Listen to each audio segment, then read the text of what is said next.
අයිබෝවන් යථාර්ථවාදීව ලෝකයේ දෙස බලන්නට සත්‍ය සිදුවීම් සම්පින්ඩනයක පුවත් දිගහැරුම ශ්‍රද්ධා රූපවාහිනී 6:30 ප්‍රධාන ප්‍රවෘත්ති විකාශය සමගින් මම වාග්ය ධනංජිල්ල කොල්ල ප්‍රථම අවධානය දවසේ ප්‍රධාන ප්‍රවෘත්ති සිරස්තල වෙත.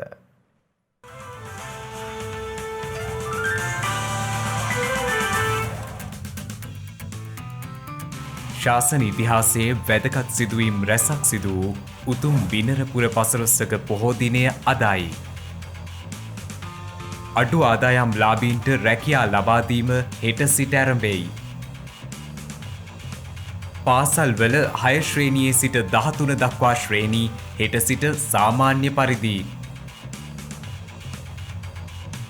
රටේ සියලු මාර්ග ඉදිරි සිව් වසර තුළ ප්‍රතිසංස්කරණය කරන බව ජනපති පවසයි. දෙපයින් නැගී සිටිය නොහැකි වූ තැන. ඉන්දියාවට දින 7ක ශෝක කාලයක්.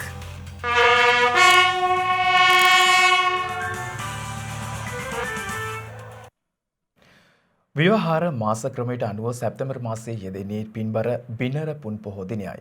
සකල ලෝකවාසී බෞද්ධ ජනතාවට ඉතා වැදගත් සිදුවීම් ගණනාවක් සිදුණු බිනර පුන් පොහෝ දිනයට අදට යෙදී තිබෙනවා. වස්සාන කාලයේ දෙවන පුන් පොහෝ දිනය පින්බර බිනර පුන් පොහෝ දිනයයි. මේ කාලයේදී පින්වත් ස්වාමින් වහන්සේලා වස් සමාදන්ව ධර්මාවබෝධය පිණිස වෑයම් කරමින් ධර්මය ප්‍රගුණ කරමින් කාලය ගත කරයි. බුදුරජාණන් වහන්සේගේ ශ්‍රාවකයන් වහන්සේලා භික්ෂු භික්ෂුණී උපාසක උපාසිකා ලෙස කොටස් 4කින් යුක්ත වනවා. මේ සිව්වනක් පිරිස අතරින් භික්ෂුණීන් වහන්සේලා බිහි වූයේ පින්බර බිනර පුන් පොහෝ දිනකදී. බුදුරජාණන් වහන්සේ කිඹුල්වත්පුර නීග්‍රෝධාරාමයේ වැඩ සිටින විට මහා ප්‍රජාපති ගෞතමිය පැමිණ කාන්තාවන්ට බුද්ධ ශාසනය තුල පැවිදි වීමට අවස්ථාවක් ලබා දෙන ලෙස 3 වතාවක් දක්වාම ඉල්ලා සිටියා. නමුත් භාග්‍යවත් බුදුරජාණන් වහන්සේ එම දෙවතාවේම එය ප්‍රතික්ෂේප කළා. එහෙත් භාග්‍යවතුන් වහන්සේගේ සුළුමව වූ ප්‍රජාපති ගෞතමිය උත්සාහය අත්හලේ නැහැ.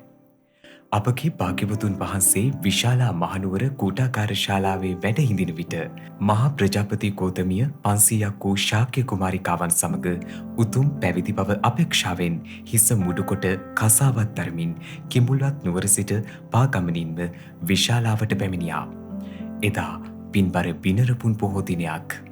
මෙම ආර්ය ශ්‍රාවිකාවන් සතු අදහස ආනන්ද තෙරුන් බුදුරජාණන් වහන්සේට සැලකර සිටියා.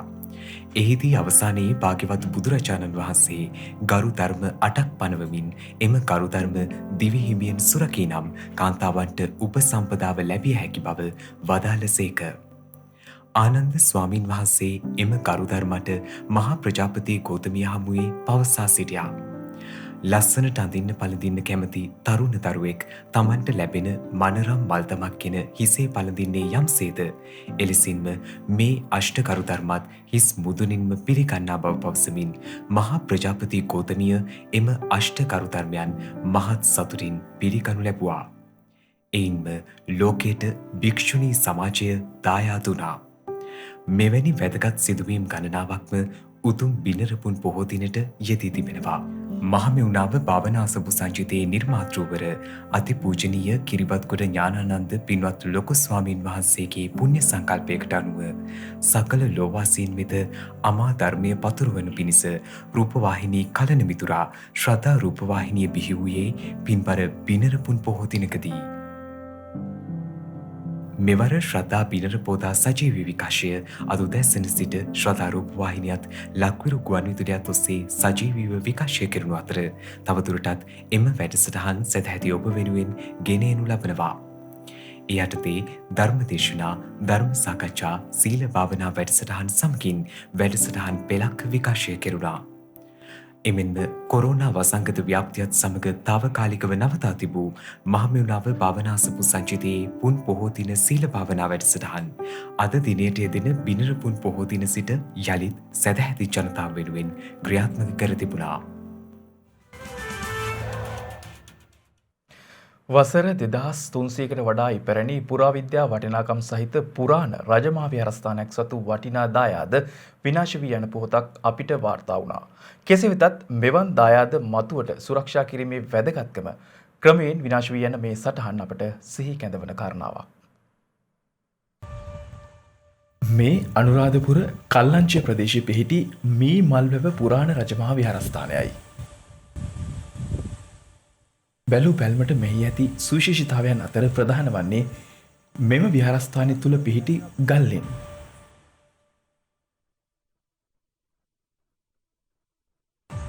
ඒ අනුව විහාරස්ථානය පුරා ගල්ලෙන් 9ක් පමණ අපට දැක ගන්නට හැකියාව ලැබෙනවා.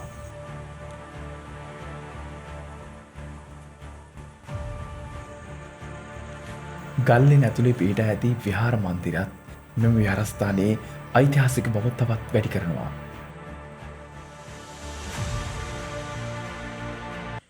මා මේ දැන් සිටින ස්ථානයේ මේ තියෙන්නේ ගල්ලෙනක්. මේ ගල්ලෙන ඇතුලේ 30කට 40කට වාගේ සිල් සමාදන් වීමට තමයි මම මේ ගල්ලෙන ඒ තිබිච්ච ගල්ලෙන නවීන විදිහට බලා ප්‍රතිසංස්කරණය කරලා තියෙනවා. ඉතින් ඒ වගේම තමයි තවත් ගල්ලෙන් කීපයක් තියෙනවා. ඒ වගේම ගල් වලවල් කීපයක් තියෙනවා. ඒ වගේම මේ විහාරස්ථානයේ බලා කැලේ වශයෙන් පවතින ඒ අය ලොකු ගලක් තියෙනවා. ඒ ගලේ කටාරම් ඒ වගේම ඒ රහතන් වහන්සේලා හිටියයි කියන විදිහට ගලේ කොටාපු දේවල් තියෙනවා. තවත් බොහෝම රාශියක් මේ විහාරස්ථානයේ තියෙනවා. පෙර සඳහන් කළ මෙම සුවිශේෂීතාවන්ට තවත් සුවිශේෂී බවක් එක් කරන්නේ විශාල ගලක් මත පිහිටා ඇති පුරාණ චෛත්‍ය රාජානන් වහන්සේයි. ඒත් ඒ සියලු ඓතිහාසික වටිනාකම් වලින් යුත් ඒ පුරාවස්තු ක්‍රමයෙන් විනාශ වෙමින් යන අතර පුරාණ චෛත්‍ය රාජානන් වහන්සේද ගරා වැටීමකට ලක්ව තිබෙනවා. වසර 2300කට එහා අතීතයක දිවයන මී මල්වැව රජමහා විහාරස්ථානයේ මේ ආකාරයෙන් විනාශ වී යා නොදී රැකගත යුතු බව මේ ඓතිහාසික වටිනාකම් වලින් අපට පසක් වන කරුණක්. එයනුව අතීත කාරණා නටබුන් වලින් සොයායමට පෙර නටබුන් වීමට යන මෙවන් දායාද මතුවට ආරක්ෂා කරගත යුතු බව නිරන්තරයෙන් අපට සිහි කැඳවන්නක් විය යුතුයි. කොවිඩ් වසංගතයත් සමග වසා දැමුණු පාසල් යලි සුපුරුදු පරිදි ආරම්භ කිරීමේ පළමු අදියර හෙට සිට ක්‍රියාත්මක වනවා. හෙට සිට රජයේ සියලු පාසල්වල 6 වෙනි ශ්‍රේණිය සිට 13 වෙනි ශ්‍රේණිය දක්වා සිසුන්ට සාමාන්‍ය පරිදි පාසල් විවෘත කරන බව අධ්‍යාපන අමාත්‍යාංශය පවසනවා. පෙරවරු 7:30 සිට පසුවරු 1:30 දක්වා සාමාන්‍ය වේලාව අනුව පාසල් පැවැත්වෙන බවයි එම අමාත්‍යාංශයේ වැඩිදුරටත් සඳහන් කළේ. කෙසේ වෙතත් පළමු ශ්‍රේණිය සිට 5 වෙනි ශ්‍රේණිය දක්වා ප්‍රාථමික අංශයේ සිසුන්ට පාසල් යලි විවෘත වන්නේ සැප්තැම්බර් මාස 8 වන දින සඳුදා බවයි එම අමාත්‍යාංශය නිකුත් කළ නිවේදනයක සඳහන් වුණේ. COVID-19 වසංගත තත්ත්වයත් සමග ලබා දුන් අතුරු නිවාඩුව අවසන් කරමින් පසුගිය අගෝස්තු මාස 10 වනදා සිට රජයේ සියලු පාසල්වල අධ්‍යයන කටයුතු අදියර කිහිපයක් යටතේ යලි ආරම්භ කෙරුණා. මේ දවස්වල විදේශයන්හි හිරවෙලා ඉන්න අපේම සහෝදර ජනතාව අසරණ වෙලා ඉන්න අපේ සහෝදර ජනතාව මේ රටට ගෙන්වා ගැනීමේ මානුෂීය මෙහෙවර සිද්ධ වෙනවා. මේ කාලය ඇතුලේ අපේ රටේ වාර්තා වෙන රෝගීන් අතර වැඩිපුරම ඉන්නේ මේ විදේශයන්හි අනාරක්ෂිත රටවල් වල ඉඳලා මේ රට පැමිණෙන කොවිඩ් ආසාදනය වෙච්ච අපේම සහෝදර ජනතාව. මේ පුද්ගලයන්ගෙන් අහඹු සිදුවීමකින් රෝගය සමාජගත වීමේ අවදානමක් තිබෙනවා. ඉදිරියටත් මේ අවදානම දැඩිව හිතට අරගෙන ඉතාමත් හොඳින් කොවිඩ් බෝ වෙන්නේ නැති විදිහට කටයුතු කරන්න ඕනි. පාසල් පද්ධතිය තුළ දරුවන්ට කොවිඩ් හැදෙන්නේ නැති වෙන්න ඔවුන්ට අවශ්‍ය අතහොදන පහසුකම් ඇතුළු සියලු දේවල් ගොඩනගන එකත් අපේ යුතුකම. පාසල තුලදී මුඛාවරණය අනිවාර්ය කරලා නැහැ. මේ ලෝක සෞඛ්‍ය සංවිධානයේ පව පිළිගත් මතයක්. දරුවන්ට වෙනමම Tamanගේ දේවල් තියාගන්න පහසුකම් දෙමව්පියෝ සලස්වන්න. ඔවුන්ගේ අපද්‍රව්‍ය දාන ඩස්බින් එකක් හෝ එහෙම නැත්නම් අපද්‍රව්‍ය දාන පොඩි බෑග් එකක්, Tamanට වෙනම කෑම, Tamanට වෙනම වතුර බෝතලයක්, Tamanගේ පෑන් පැන්සල් ඒ දරුවා විතරක් පාවිච්චි කරලා සාමූහිකව බෙදා හදාගෙන පාවිච්චි කරන්නේ නැතුව ඉන්න ඕනි මේ කොවිඩ් ව්‍යසනය හමුවේ. පුළුවන් තරම් දරුවෝ හැම වෙලේම එකතු වෙලා සාමූහික ක්‍රීඩා නොකර ඉන්න එකත් මේ කාලේ ඉතාමත් වැදගත්. යම් කිසි විදිහකින් ආසාදන ඇතිවුනොත් ඒ පැතිරීම වළක්වා ගැනීම. මේ ක්‍රියාදාමයන් සියල්ල නිවැරදිව අනුගමනය කිරීම මෙතෙක් මාස 8ක් කඩාකප්පල් වෙච්ච දරුවන්ගේ අධ්‍යාපනයේ ඉදිරියට අඛණ්ඩව කරගෙන යාම සඳහා නිවැරදිව ඉෂ්ට කර දීම දරුවන් වෙනුවෙන් අපි කළ යුතු කාරණයක්.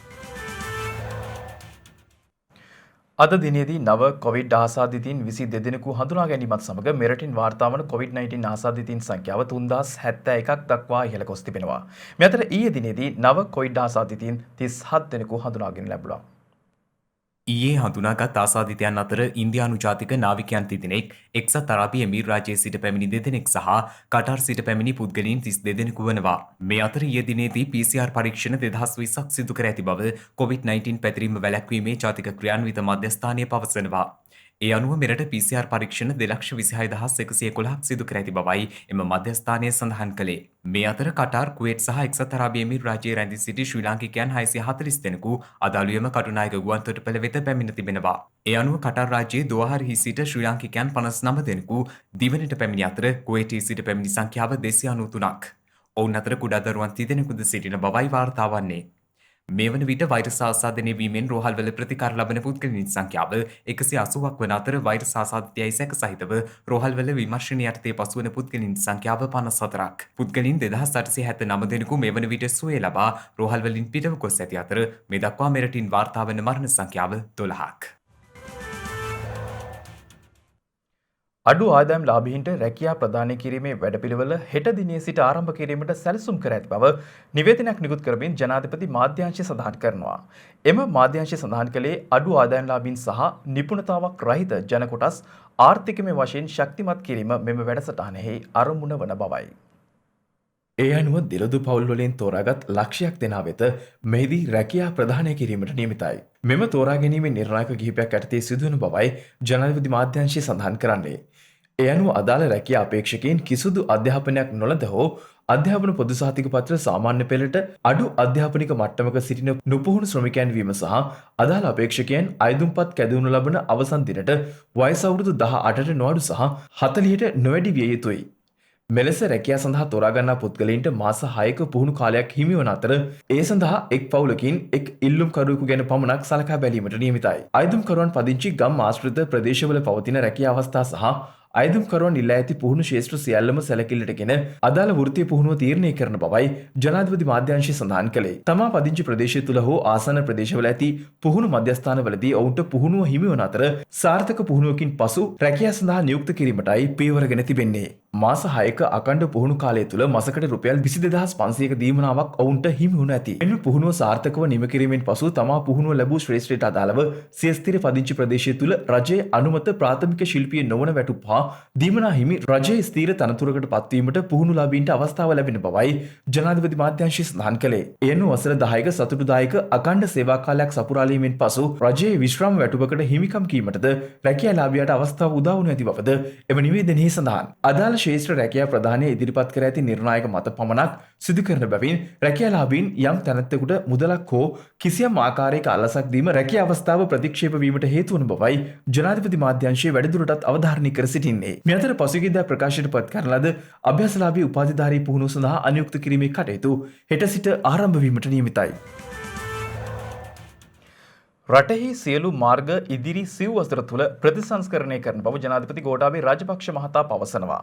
දිස්ත්‍රික් සම්බන්ධීකරණ කමිටුව සභාපතිවරුන්ගේ කාර්යභාරය සහ වගකීම පිළිබඳව දැනුවත් කිරීම සඳහා ඊයේ ජනාධිපති කාර්යාලයේ පැවති සාකච්ඡාවකදී ජනාධිපතිවරයා මේ බව සඳහන් කළේ. දිස්ත්‍රික් රැසක ජනතාව මුහුණ දී සිටින ගැටලුවලට විසඳුම් දෙමින් ජාතික ආර්ථිකයක් ගොඩනැගීමට සක්‍රියව දායකත්වය ලබා දීම දිස්ත්‍රික් සම්බන්ධීකරණ කමිටු සභාපතිවරුන්ගේ කාර්යභාරය බව ජනාධිපතිවරයා පෙන්වා දී තිබෙනවා. දිවයිනේ සියලු දිස්ත්‍රික්කවල තත්ත්වයේ සමාලෝචනයටත් පවතින ගැටලුවලට ෂණිකව විසඳුම් ලබා දීමේ වැඩපිළිවෙලක් සකස් කිරීමටත් පියවර ගන්නා බව ජනාධිපතිවරයා හිදී සඳහන් කළ බවයි ජනාධිපති මාධ්‍යාංශය සඳහන් කළේ. බොහෝ වෙලාවට අපි දැක්ක කාරණයක් තමයි මේ හුඟක් ජනතාව ගේන ප්‍රශ්න දැන් පුද්ගලික ප්‍රශ්න බොහොම අඩුයි. වැඩි වශයෙන්ම තියෙන්නේ සරල මේ මං කියපු පොදු ප්‍රශ්න.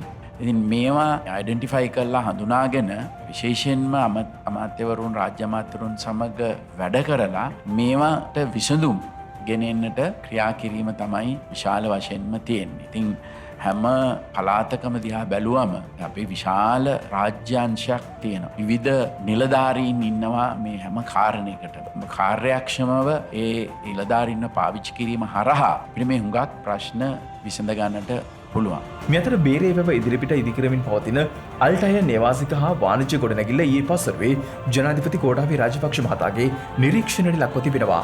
වැඩ අවසන් වූ විට කොළඹ පිහිටි උසම ගොඩනැගිල්ල අතරට එක්වන අල්ටය ගොඩනැගිල්ල ඉදිකිරීම් කටයුතු 2012 වසරේදී ආරම්භ කර ඇත්තේ. කුළුණු දෙකකින් යුත් අල්ටය සංකීර්ණය මහල් 68කින් සමන්විත වන අතර එහි අධි සුඛෝපභෝගී නිවාස 404ක් සහ ඉහළ ප්‍රමිතියේ සාප්පු සංකීර්ණයක් ඉදිකිරීමට නියමිතයි. ඒ අනුව එම ගොඩනැගිලි සංකීර්ණය ඉදිකිරීම 70% පමණ මේ වන විට අවසන් කර ඇති අතර ඉදිරි වැඩ කටයුතු ජනවාරි මාසයේ වන විට අවසන් කිරීමටයි සැලසුම් කර ඇත්තේ.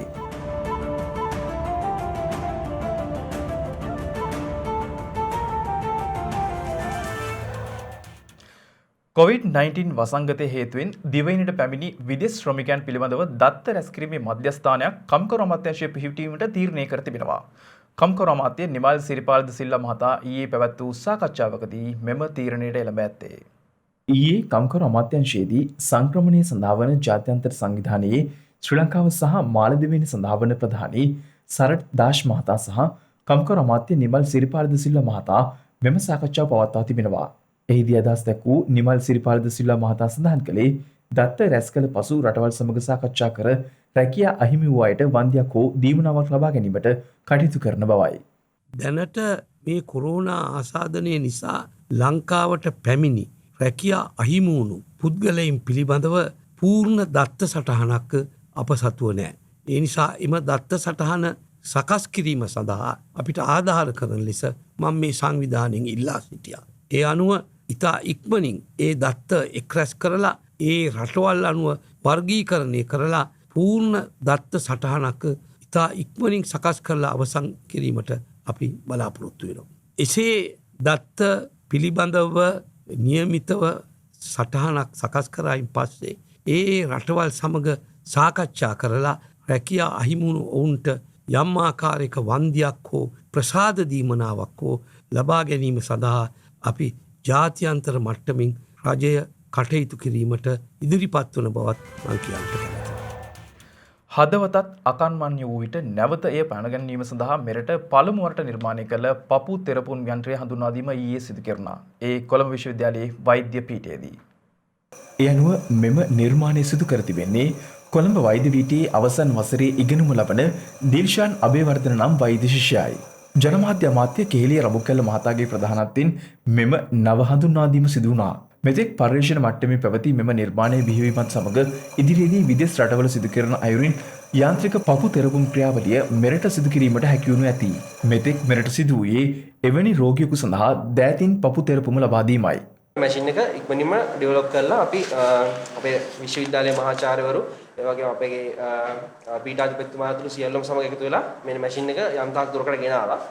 ඉතින් දැන් මේ මැෂින් එකට තියෙන ඉල්ලුම තමයි ඕනෑම ඇම්බියුලන්ස් එකකට ඒ වගේම ඕනෑම හදිසි අනතුරු අංශ නැත්නම් හදිසි අංශ ඒ වගේම ඕනෑම ඔෆිස් එකකට වේවා ටූරිස්ට් ඇට්‍රැක්ෂන් පොයින්ට්ස් වලට ඕනෑම තැනකට මේක දාන්න පුළුවන්. හේතුව තමයි ඕනෑම තැනක හදවත අකර්මණ්‍ය වුණොත් ප්‍රවාහනයේදී ඒ අදාළ පපුතරපුම් අතින් ලබා දීම ඉතාම අමාරු කාර්යයක් ප්‍රවාහනයේදී ලෙඩෙක්ව. ඉතින් දැන්ට යුරෝපයේ මේ වගේ මැෂින් එකක් තියෙනවා. ඒක ලක්ෂ 25ක් ලක්ෂ 40ක් අතර ප්‍රමාණයේ සාමාන්‍ය ගාණ වෙනවා. නමුත් ලංකාවට ඒ ගාණ දරන්න බෑ. ඒ හින්දා මම වෙනම මෙකැනිසම් එකකට අලුත් නිර්මාණයක් ලෙස මේක කරා. ඉතින් මේකට අපිට රුපියල් ලක්ෂ 3ක් විතර තමයි වැය වෙන්නේ. ඉතින් මේ මැෂින් එකේ විශේෂත්වය තියෙන්නේ ඕනෑම හදවත් අකර්මණ්‍ය වීමකට මේ මැෂින් එක යොදවලා පැය ගාණක් පැයක් විතර පැය දෙකක් රෝගියාට ඒ තෙරපුම් ලබා දීලා නැවත හදවත් පණ ගන්න පුළුවන්. මරණ දණ්ඩනයේ නියම වී සිටින ප්‍රේමලාල් ජයසේකර මහතාට පාර්ලිමේන්තු මන්ත්‍රීවරයෙකු ලෙස කටයුතු කිරීම සුදුසුකමක් නොමැති බව නීතිපතිවරයා විසින් අධිකරණ අමාත්‍යාංශයට සහ පාර්ලිමේන්තු මහ ලේකම්වරයාට දැනුම් දී තිබෙනවා. ඒ අනුව ප්‍රේමලාල් ජයසේකර මහතාට සිය පාර්ලිමේන්තු අසුන අහිමි වන්නේ නම් ඒ සඳහා මීළඟ සභිකයා තෝරා ගැනීම කුසපත් ඇදීමකින් සිදුවන අතර එවැන්නක් සිදුවන්නේ මෙරට මහමැතිවරණ ඉතිහාසයේ පළමු වරට වීමද විශේෂත්වයක්. ප්‍රේමලාල් ජයසේකර මහතාට රත්නපුර මහාධිකරණයෙන් මරණ දඬුවම හිමි වූයේ පසුගිය ජූලි මාස 31 වෙනිදායි. නමුත් මෙවර මහමැතිවරණයෙන් ප්‍රේමලාල් ජයසේකර මහතා රත්නපුර දිස්ත්‍රික් මනාප ලයිස්තුවේ දෙවන ස්ථානය ලබා ගැනීමෙන් ජයග්‍රහණය ලැබීමට සමත් වුණා.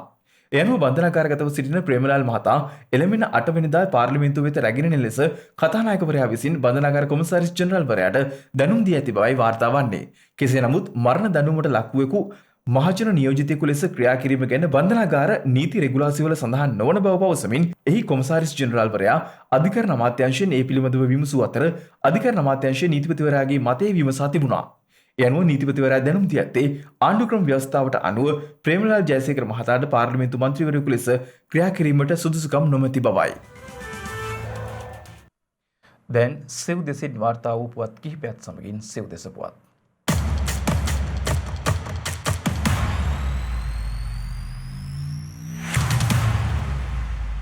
බන්ධනාගාර රැඳවියන් 444කට ජනපති පොදු සමාව යටතේ නිදහස ලබා දී තිබෙනවා.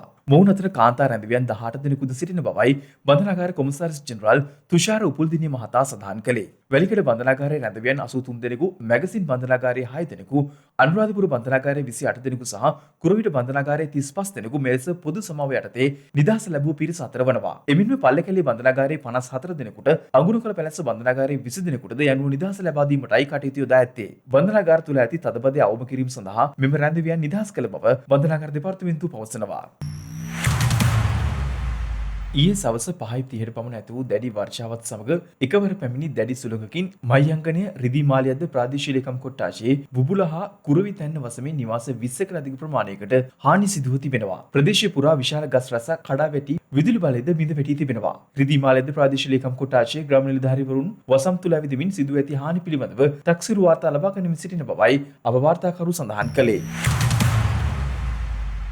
කුල දරුවන් දස නමක් සසුන්ගත කිරීමේ පුණ්‍ය මහෝත්සවයක් පසුගියදා අනුරාධපුර රුවන්වැලි මහා සෑ චෛත්‍ය රාජානන් වහන්සේ අභියසදී පැවැත්වුණා. ගච්ඡාමි තතියම්පි ධම්මං සරණං ගච්ඡාමි දන්ත පචෝ දන්ත නක ලෝම කේස ලෝම නක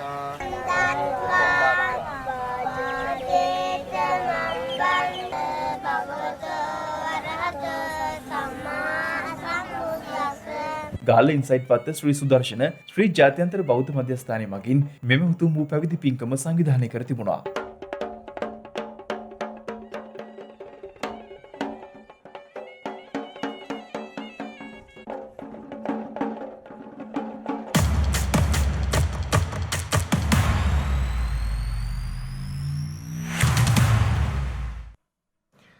ලෝකය තිලින කළ දේ සමසිතින් විඳදරා ගනිමින් ඒ තුළින් ජීවිතය සොයා යාම අප සියල්ලටම පොදු කාරණයක්. ඒ අතරින් ඇතැම් දේ ජීවිතයේ අනියත දහම අපට නිරන්තරයෙන් කියා දෙන්නක් බවට පත් වී තිබෙනවා. කාලයේ තත්පර ආපස්සට ගත හැකිවුවා නම් අපට ඉල්ලන්නට බොහෝ දේ තිබෙයි. එහෙත් ඒ ඉල්ලීම් සියල්ල මත අප කිසිදා නොපතන ඉල්ලීමක් ඔවුන් සතුව තිබෙයි. දෙපයින් නැගී සිටිමින් විවිධ ක්‍රියාකාරකම් හමුවේ අපට ක්‍රියාකාරී විය හැකිවද දෙපයින් නැගී සිටින්නට නොහැකිව නැගී සිටීමේ බලාපොරොත්තුව පමණක් ඔවුන්ගේ එකම අපේක්ෂාව විය යුතුයි.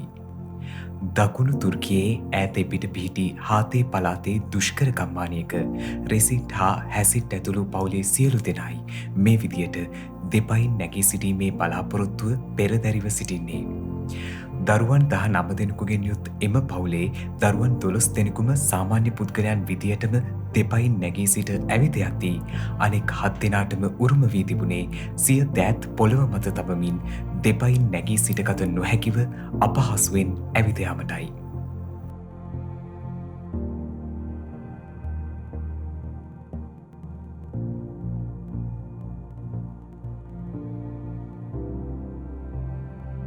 මේ දරුවන් 5 දෙනා අතරින් සිව් දෙනෙකුම ගැහැණු දරුවන්. සාමාන්‍ය දරුවෙක් කුඩා කාලයේදී ධනකාමින් ඇවිද යන නිසා කුඩා කාලයේදී මේ දරුවන්ගේ කිසි වෙනසක් දරුවන්ගේ දෙමව්පියන් දැක්කේ නැහැ. ඒත් ක්‍රමයෙන් වයසින් ඉහළට යද්දී මේ දරුවන්ට දෙපයින් නැගී සිටින්නට නොහැකි වුණා. අත්පා 4 බිම තබා කොන්ද නමමින් දනහිස් බිම තබා ඔවුන් ඇවිදින්නට වුණා. ඒ ගමන හරියට වලසුන්ගේ ගමනට සමානයි. බලන්න අප කොයිතරම් දෙපයින් දෑතින් විවිධ වැඩ සිදු කරත් ඒ කිසිම දෙයක් කරගත නොහැකිව මේ මිනිසුන් විඳින වේදනාව. කඳ කෙලින් කර තබා ගනිමින් ඇවිදීමට කොතෙක් උත්සාහ කළත් එය නොහැකි වූ තැන මේ සියලු දෙනා සිය දෑත් බිම තබා යන දුෂ්කර ගමනට හුරු වුණා. සාමාන්‍ය මිනිසෙක් ලෙසින් වර්ධනය වුණත් දෙපයින් නැගිටින්නට නොහැකි වූ මේ සියලු දෙනාට බොහෝ පිරිසක් සරදම් කරන්නට වුණා. ඒ සියල්ල විඳ දරාගත් මේ දෙමව්පියන් සහ දරුවන් බිත්ති අල්ලාගෙන කෙලින් නැවිදීමට උත්සාහ කරත් ඔවුන්ට කෙලින් සිට ගැනීමටවත් පුළුවන් කමක් ලැබුණේ නැහැ. මේ පිළිබඳ සොයා බැලූ විද්‍යාඥයන් පැවසුවේ පරිණාමයේ මුල් යුගයේ කෙලින් නැවිදීමට නොදත් මිනිසුන්ගේ ගති ලක්ෂණ ඔවුන්ට ඇති බවයි. ඒ අනුව මෙතෙක් ලොව කිසිම මනුෂ්‍යයෙකු වෙතින් වාර්තා නොවූ සිව්පා ගමනින් යන මේ තුර්කි පවුලේ රෝග තත්ත්වය උන මෑන් සින්ඩ්‍රෝම් ලෙසින් හඳුන්වන්නට වුණා. අපි මේ කතාව ඔබට කිව්වේ ඇති අය නැති දේ ගැන හොයන්න උත්සාහ කරනකොට නැති අය නැති වුණ දේ ගැන කම්පා නොවී තම ජීවිතය ගෙන යන්න දරන ප්‍රයත්නය ගැන කියන්නටයි. එනිසා අද වැනි දිනක ජීවිත අනිත්‍යතාවය මෙනෙහි කරමින් යහපත් සිතුවිල්ලෙන් ජීවත් වන්නට හුරු පුරුදු වීමේ වටිනාකම අප කාටත් පසක් කරන්නක්.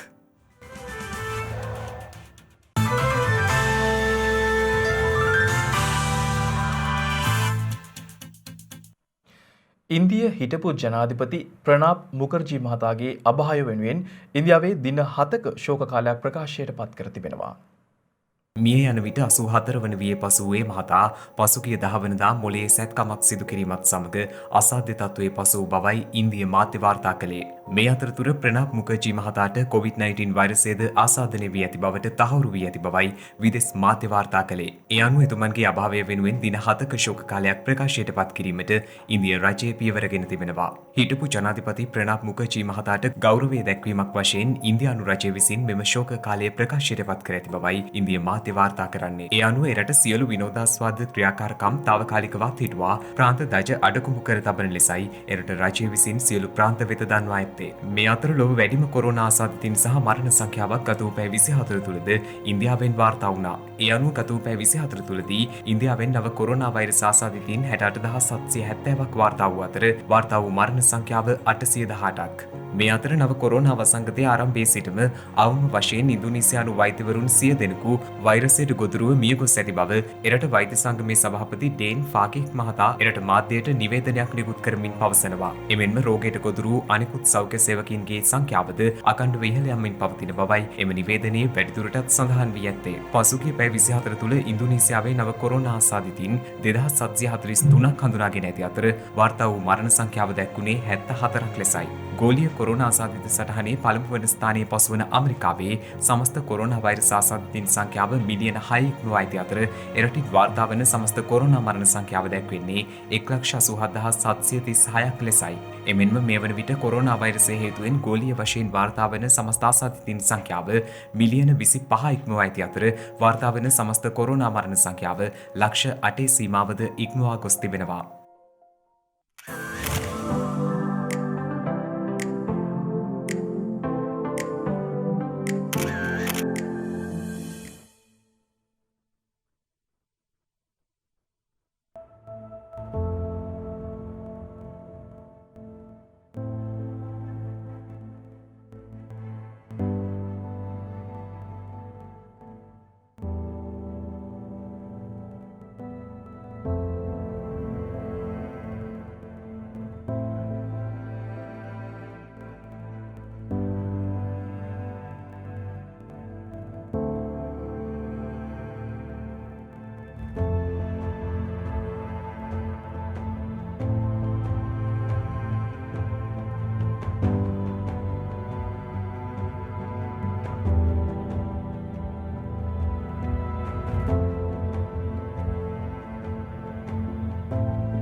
දිනක සටහන් නිමවන්නට මත්තෙන් හෙට දවසේ වැදගත්කමටයි මේ අවධානය.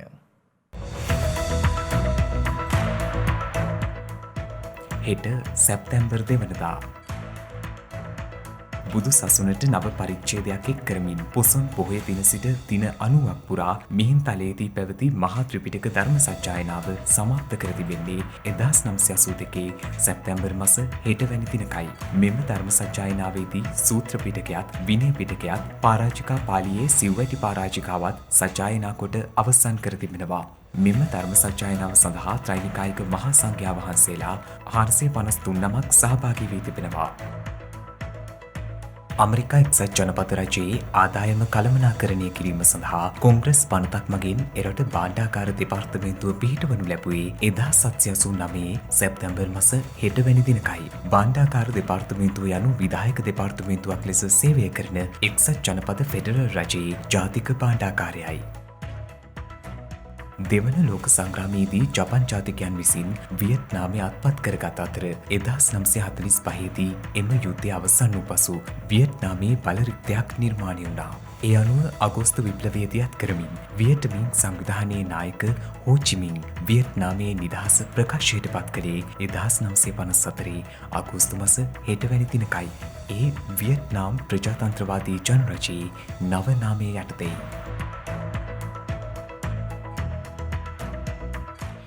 ඒත් සමගින් ශ්‍රද්ධා රූපවාහිනී ප්‍රධාන ප්‍රවෘත්ති විකාශය නිමවට පත්වෙනවා. හමුවෙමු හෙටත් සවස 6:30ට. තෙරුවන් සරණයි. නමෝ බුද්ධාය. මෙවැනි වැදගත් පුවත් නැරඹීම සඳහා ශ්‍රද්ධා TV News YouTube channel එක subscribe කර සීනුව සලකුණ වන්න.